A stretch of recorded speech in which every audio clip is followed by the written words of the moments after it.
A transponder is a critical piece of equipment in the aircraft that communicates with ATC or air traffic control. By transmitting a specific signal, the transponder helps ATC to accurately determine the aircraft's position and altitude and identify, which is essential for maintaining a safe and efficient air traffic management. When interrogated by an ATC radar, the transponder responds by sending a coded signal back to the radar system. This signal includes information about the aircraft, such as the identity via a 4-digit squawk code, and the altitude if equipped with Mode C or Mode S. Let's talk about the different modes. Mode A transponders transmit the 4-digit squawk code identifying the aircraft only. While Mode C does that, in addition to the squawk code, it transmits the aircraft's altitude. Mode S transmits a more detailed information, including the unique aircraft identifier, enhanced altitude data, and also supports data link capabilities for advanced ATC communications. In busier airports, pilots are assigned specific squawk codes by ATC, which they input into the transponder.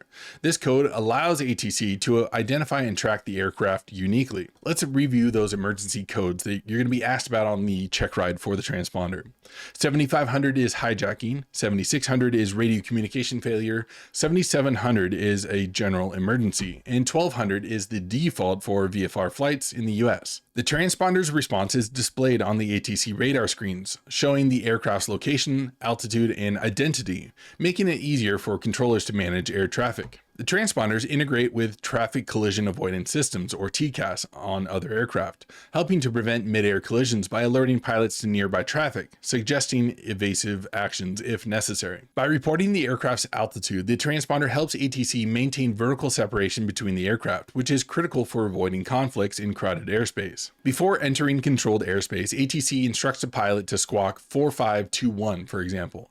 The pilot then sets the transponder to this code, enabling the ATC to identify the aircraft on their radar and provide clearances or instructions as needed. Don't forget the ident feature on transponders. If ATC asks you to squawk ident, you have to reach down and hit that little ident button to allow a flash on their ATC screen so they know who they're talking to.